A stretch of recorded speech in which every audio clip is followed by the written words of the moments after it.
Welcome to the How of Business with your host, Henry Lopez, the podcast that helps you start, run, and grow your small business.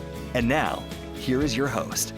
Welcome to this episode of the How of Business. This is Henry Lopez. My guest today is Clate Mask. Clate, welcome to the show. Thanks so much, Henry. Great to be here. And we're going to chat about how do you conquer the chaos, or at least begin to conquer the chaos in business. And we're going to chat about that with entrepreneur Clate Mask. To receive more information about the How of Business, including the show notes page for this episode, and how you can continue supporting my show and receive exclusive content and discounts through a Patreon membership, just visit thehowofbusiness.com. Let me give you a little bit more about Clate. Clate Mask is the co-founder and CEO of Keap. Keap, which was formerly called Infusionsoft. Keap is a sales and marketing automation software for small businesses, very small businesses, as we'll chat about. Clate's also a national speaker on entrepreneurship and small business success.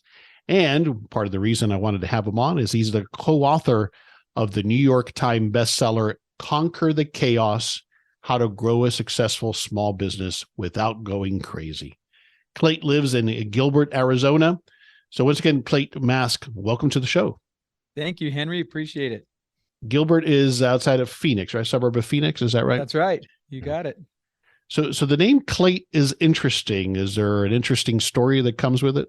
You know, it's a family name. I'm the third. I'm told it was at one point it was just short for Clayton, but it just became Clate, C-L-A-T-E, and I'm the third. Excellent. Well, thanks for sharing that. Unique name, great name. So I want to get into the journey, how you got to where you are today. And doing the research, you went to university, studied economics, you got your MBA, you got your law degree. But as you shared yourself, I think it was on your LinkedIn page, it wasn't necessarily that you aspired to go work for a big law firm or a big consulting firm. Even back then, you knew that's what you did not want to do. Is that correct? That's about right. I knew that I wanted to be in business at some, eventually. I thought I might do law for a short period of time, but I love business so much. I've always been in business, and grateful for that legal training. It was a great, disciplined, rigorous education. And I'm glad that I don't practice.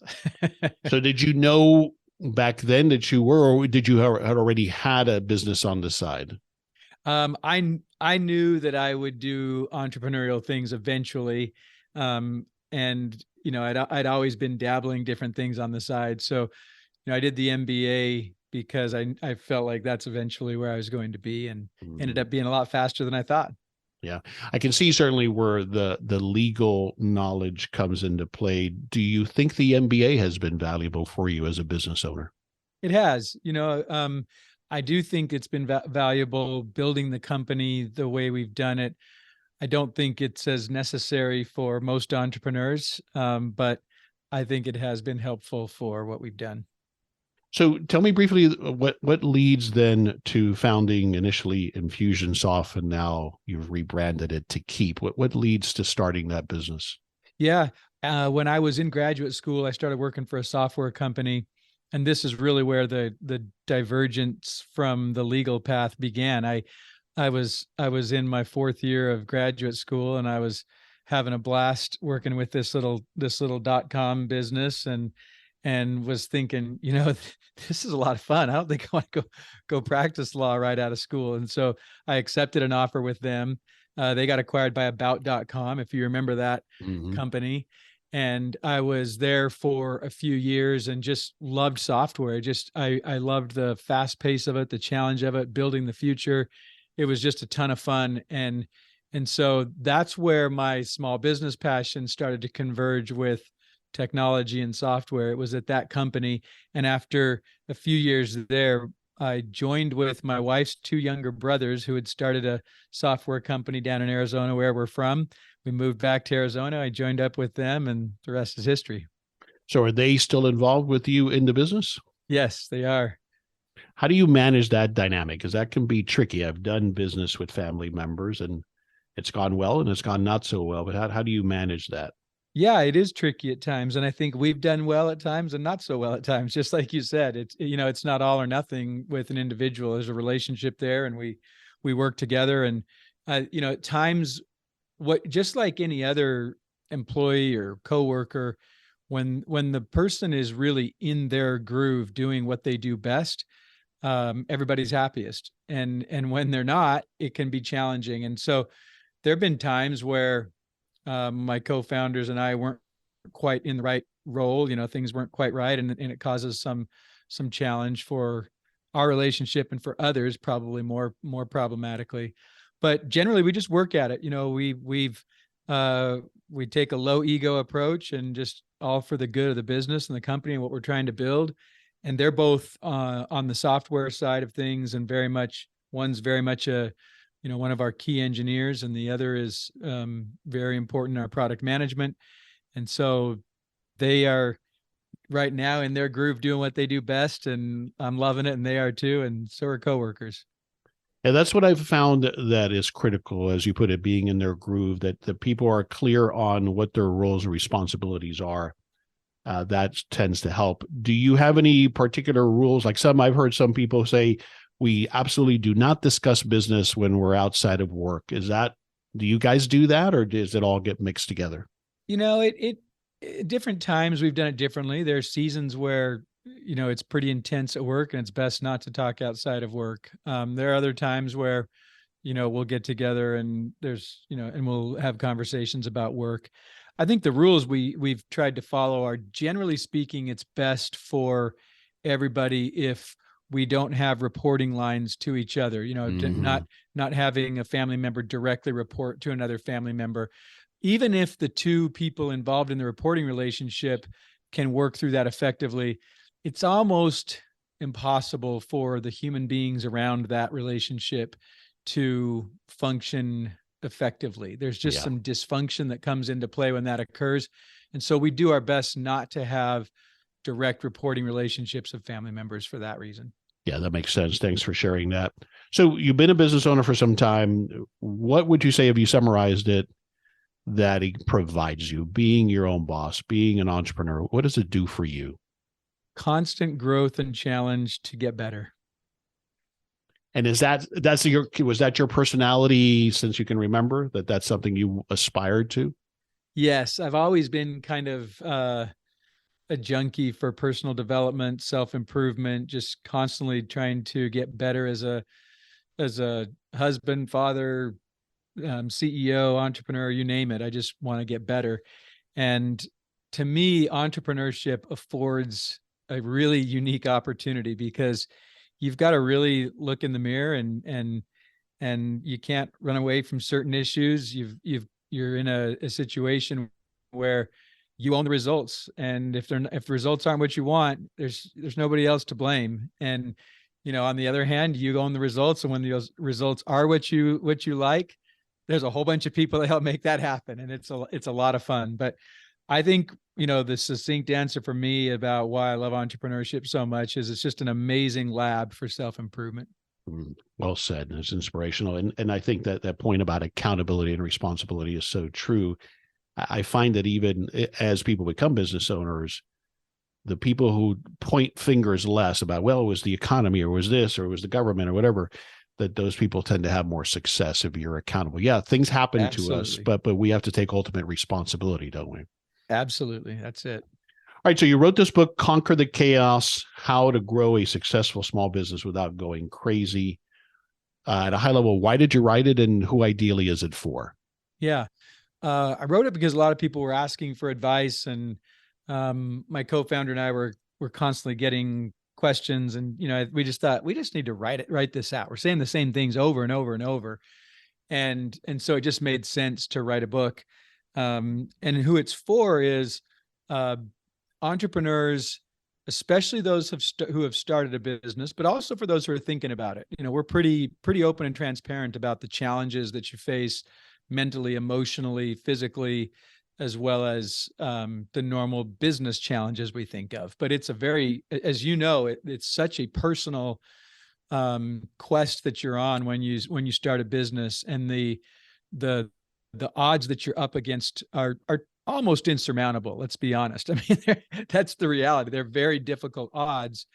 And if you're not up to it from an emotional standpoint, a mental standpoint, with the right support system around you, not to mention having, actually a little bit of capital to help you through the challenges you're going to face. It's a really tough road. And I hate to see entrepreneurs fail at their endeavor. The great ones will just move on to the next one. But many times people have an entrepreneurial desire and they give it a go. And when it doesn't work, it just shuts them down. They lose, a lot of times they lose their relationships, their health, and worst of all, their quest to go create something. And I think that's a total shame, because entrepreneurs create amazing solutions to real problems every day. And we need people successful in entrepreneurship.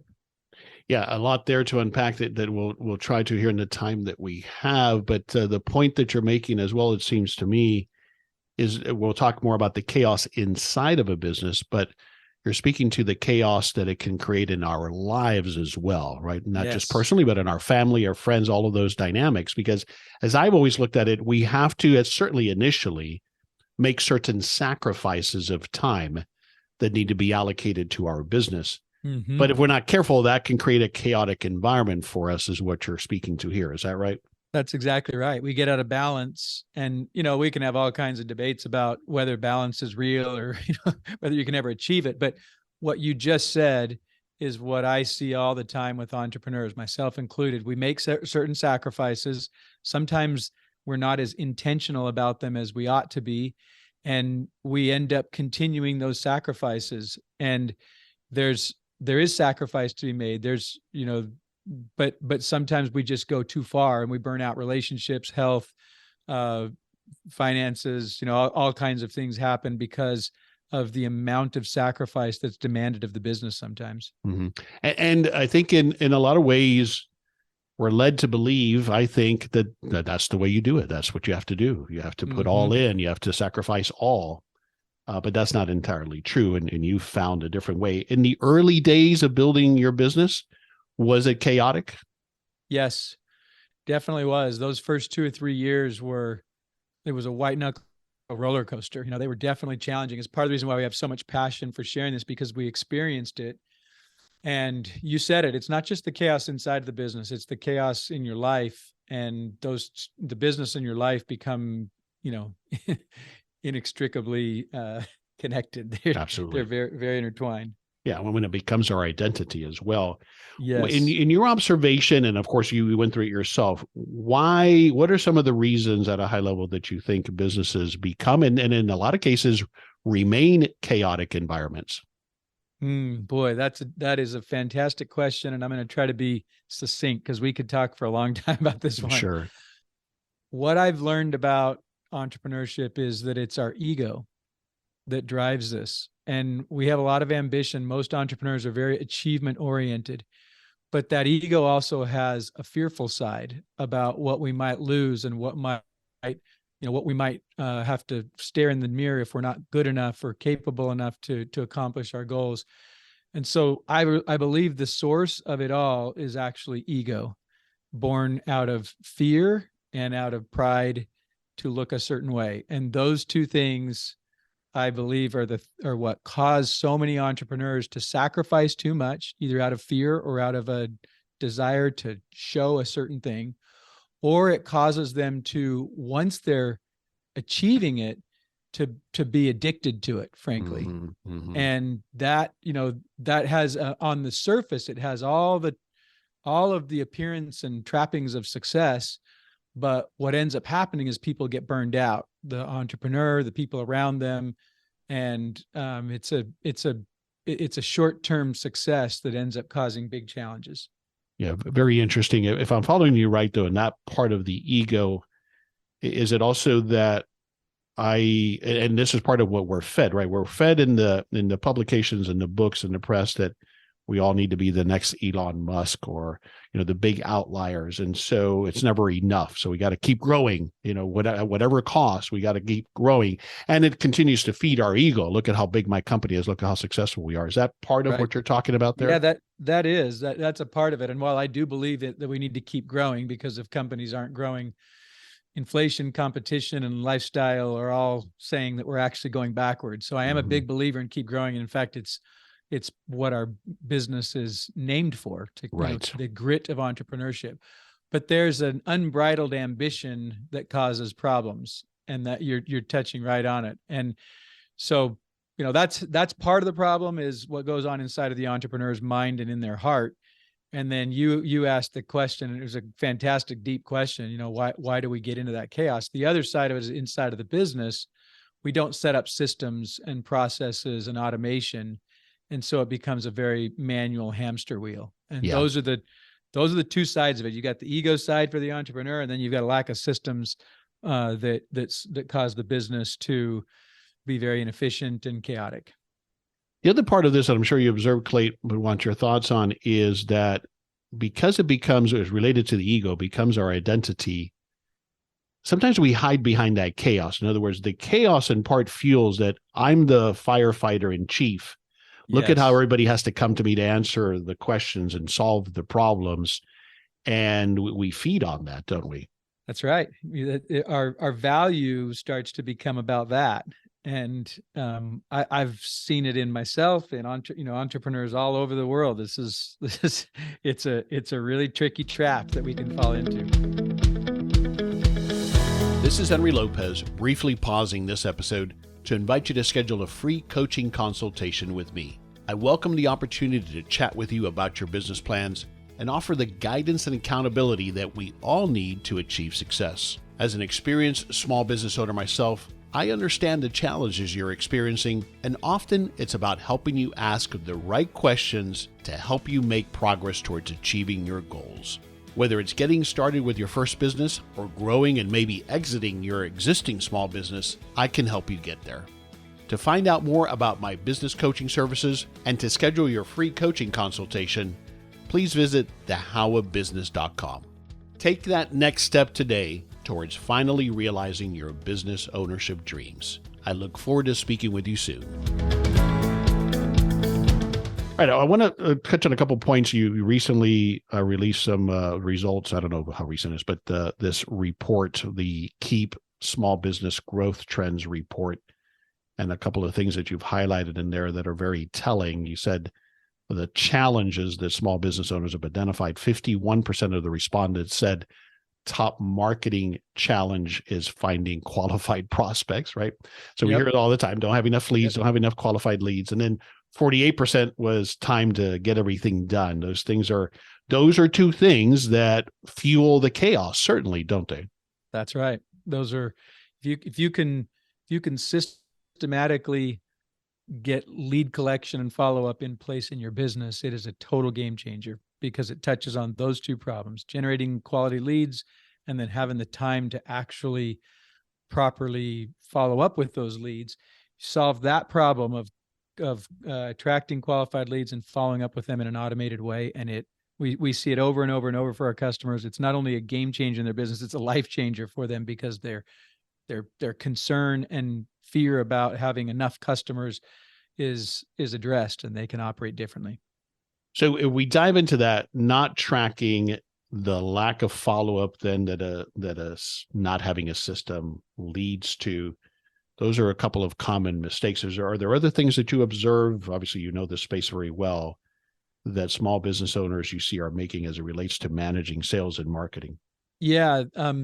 Another big one, and it's reflected in that 51% that say the biggest problem is leads. Most small businesses neglect the opportunity to thrill and delight their customers and grow the business from the customer side versus the prospect side of things. So we refer to that as creating fans. Most people think, they're in the business, they're like, I got to get leads and get sales. Yes, but what if you thought of it differently and said the purpose of getting a sale is to create a lifelong fan? And then you put energy on the side of creating fans out of your new customers. That has far more profitability and for lots of different reasons. And it's frankly a lot of fun for business owners, but most of the time that side of the business is neglected because there's so much concern about getting more customers. And also, I might have all the intentions in the world. That might be my goal. But if I don't have, what generally is referred to as some kind of customer relationship management system, a CRM of some type, and there are other components, if I don't have that to automate the process, there's no way to execute effectively, in my experience, on doing that. That's right. Yeah, that's exactly right. People, you said it perfectly, that people, I make that statement, and every business owner out there says, are you kidding?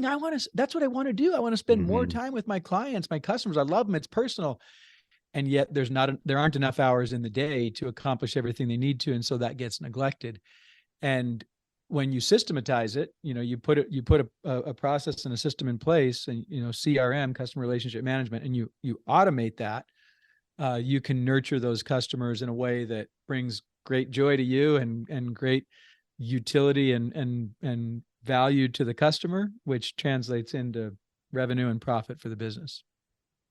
Thanks for sharing that. All right. At a high level in the book, you break it down kind of into two sections, other sections as well. But you talk about, let's start with this one, mindset, strategies, and achieving balance. This is all related to controlling this chaos. But so would you introduce what you mean by mindset, strategies, and achieving balance? Yeah, you bet. I touched on it briefly. What we've learned, 20 years of working with entrepreneurs, working very closely with tens of thousands and speaking to hundreds of thousands at this point. The game is in the head. When the entrepreneur is constantly worrying about, is this going to work? Am I going to make this? You can't make it work.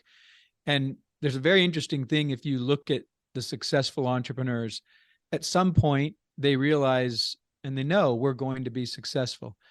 And what you find when you really work with people is that gray area of, are we going to be successful or are we not going to be successful? That period of time where you're in that gray area can be dramatically shortened by resolving in your mind that despite what your friends and mom and neighbors and customers and employees say, we will be successful. Jim Collins refers to this as the Stockdale paradox. It's confronting the brutal facts that are around us while maintaining an undying belief that we will be successful. And when you apply that to an entrepreneurial mindset, what I'm referring to in Conquer the Chaos is you've got to quiet all that noise in your mind about whether you're going to be successful. Stop it. You're going to be successful. Now, face the brutal facts that those facts, which when you tackle them, will actually propel your success faster. That's the name of the game, not constantly biting your nails and wondering and worrying, are we going to make it? That's not going to serve the entrepreneur. So that's what I mean by the mindset. It starts with that mentality. And then there's an emotional capital that's required to deal with all the challenges that come your way emotionally.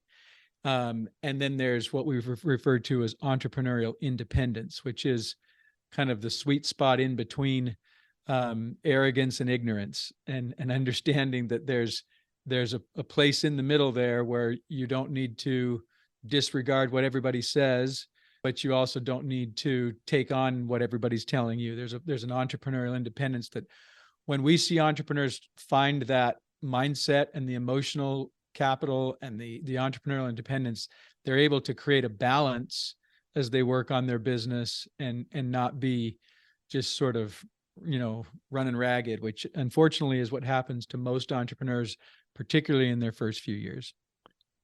You have found that in environments where the leader or the leaders are indecisive, or lack courage or confidence, have a hard time with decision making, that leads to chaos. Yes, you said it. Well said. All right. The second kind of grouping of thoughts in the book is about systems, strategies, and controlling speed. So introduce that, if you would, please. Yeah, you bet. This is where, the mindset side is about getting the balance, but the systems are really going to dictate how fast you can go without just going crazy, without the wheels coming off. And by the way, I think this very all too well. If you've been in entrepreneurship for a long time, these things ebb and flow. They go through stages. You don't, one of the things I love about entrepreneurship is there's never any golden destination at which you would arrive and suddenly everything is wonderful and amazing. You have that for maybe seasons, and then you're moving into, you plateau and you move into the next, you move into the next thing. And so, I make this point about the speed as well as the balance, understanding, hopefully the audience recognizes that this is part of why entrepreneurship is so amazing, because you get to work on this constantly and through the different phases of growth of your business. But the speed aspect is about systems. And so what happens when businesses are small is they need to get everything organized and in one place. All of their customer information, all of their prospect information, leads, because when we have it on sticky notes and on papers and in our phones and in Outlook or in Gmail, or maybe there's some stuff in QuickBooks, when you have it in a bunch of different places, you are very challenged to try to get your customer relationships built in a systematic way. Right. And so it all starts with getting things centralized and organized. And that's the first part of systems. And then it turns into, okay, now how do we follow up efficiently and effectively? Because follow-up is where the real fortunes lie. We say all the time, the fortune's in the follow-up. And if businesses follow up effectively, they grow and do so in a profitable way. And then the last piece is automating, in particular, that follow-up, but automating as much as possible. So the systems are about organizing, follow-up, and automating so that you can run the business without going crazy. Excellent. Thanks for explaining that. So implementing a CRM system is the most exciting. I'm looking forward to it. I can't wait to do it, said no salesperson ever that I've met, right? Right. What have you found? Because where I struggle with this sometimes is helping my clients and helping when I've had teams, helping them at least begin to convince a salesperson as to why this is going to be good for them. But what do you usually say to that person? Well, let me say, first of all, we've found that it's best to implement it from the marketing side first and do the marketing automation, because it leads into why that's beneficial for the salesperson. So if you start with the salesperson, salespeople want to talk to hot qualified leads. Right. Marketing automation produces hot qualified leads. Instead of just generating a lead and sending it over to the sales rep, there's a nurturing and an education that's happening automatically through the marketing automation that then produces a qualified lead for the sales rep. So to your question, which is a great question, how do you tell a salesperson this is going to be a good thing for you to adopt? You show them upstream what happened by adopting CRM and marketing automation, which is now producing a more qualified lead. And then you help them see that downstream, for our customer who's going to begin with the company after you sell them, that customer is going to have a much better successful journey with the company if you have been able to build that relationship through the sales process and hand off a new customer to our customer success team in a more effective way. So if you are in a 3-person company, you have someone that maybe is doing the marketing, someone who's maybe doing sales and handling the customer success. Sometimes it's the same person and it becomes very easy for them to understand the benefits. Yeah. But let's take the scenario where you've got one person in marketing, one person in sales, and one person in customer success. That salesperson can look upstream and recognize the benefits. And if they really care about the customer, they can look downstream and recognize that the customer is better positioned for success. And if that doesn't work, you can help them see that their commissions might get clawed back if they don't handle it well. Exactly. No choice. No, but that's a great approach. And I get that. And that leads to them understanding that this is why we invest in this system and getting it all in there, because that's what produces a more qualified lead for you, et cetera, et cetera. So I love that approach. Thanks for that. Yeah, if you can get them to see that it's all about the customer and the customer's success from before the buy through the purchase process and afterward, then the company's got an opportunity to execute a great customer relationship management strategy. All right, we've touched on it, but give me the brief summary of what Keap offers. Yeah, we see how challenging it is for small businesses to grow, and we know that if they follow up more effectively, they will grow. So our product and our solution, really, which combines our software strategy and as well as the service and support, is sales and marketing automation to help small businesses follow up effectively and grow. It includes CRM, marketing automation, sales automation, and it's all about helping customers to efficiently grow their business without going crazy in the process. And the website is keap.com, KEAP.com, correct? That's right. All right. The book that we've been referring to again is called, or entitled rather, Conquer the Chaos: How to Grow a Successful Small Business Without Going Crazy. I'll have a link to that book on the show notes page for this episode. Is there another book that comes to mind, Clate, that you would recommend? Yeah, in small business, I love the E-Myth. It's been one. It's about systematizing. It reinforces what I'm talking about here, but the entrepreneurial myth, it's a great one, and Michael Gerber's a good friend of mine. Excellent. Yeah, that's a great recommendation. I think it's a must read for not only aspiring business owners, but even existing business owners. Yes. All right. What's one thing that you want us to take away from this conversation about conquering the chaos in our small businesses? It's that when things really get, there's just not enough hours in the day, what slips is the follow-up with prospects and customers. And that's what stagnates the growth for small businesses.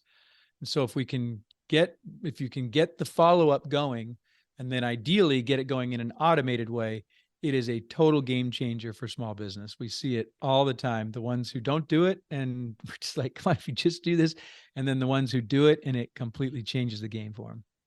Yeah, it's an interesting, follow-up is such a complex topic. So just to follow up on the follow-up. Yeah. Often the way that we look at follow-up is that salesperson following up with a phone call or an email or a text.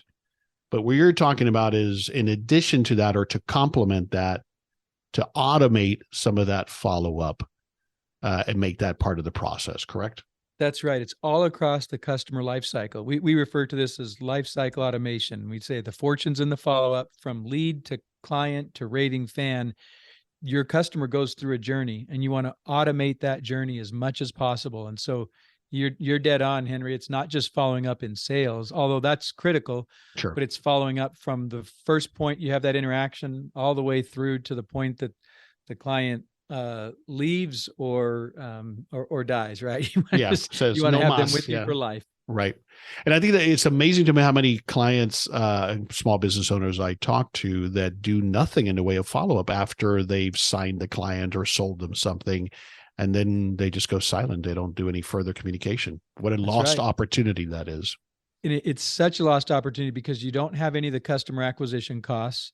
The referrals and repeat business that come from fans is where the vast majority of a business's profit comes from. And so when you're not following up effectively with your clients, you're missing a huge opportunity for profit, and you're kind of running on a hamster wheel, just trying to get revenue. But it's very difficult to actually grow in a profitable way. And that's why there's so many entrepreneurs who, they might have 3, 4, 5, 10 people, but they're not making as much money as they were when they were smaller, or they wish they were, given how much revenue they have, because it's not operating profitably, frequently because they're not following up with their clients and making them raving fans. Yeah, well said. All right, tell us again where you want us to go online to learn more. Yeah, it's keap.com, KEAP.com, as in keep going, keep serving, keep growing. The grid of entrepreneurs is what we're all about, and keap.com is where they can learn more. Excellent. Clate, thanks for taking the time to chat with me today, sharing the knowledge, and talking about the book that you've put out, Conquer the Chaos: How to Grow a Successful Small Business Without Going Crazy. Thanks for being with me today. Thanks so much, Henry. This has been a lot of fun. This is Henry Lopez, and thanks for joining me on this episode of The How of Business. My guest today again was Clate Mask. I release new episodes every Monday morning, and you can find the show anywhere you listen to podcasts, including at my website, thehowofbusiness.com. Thanks for listening. Thank you for listening to The How of Business. For more information about our coaching programs, online courses, show notes pages, links, and other resources, please visit thehowofbusiness.com.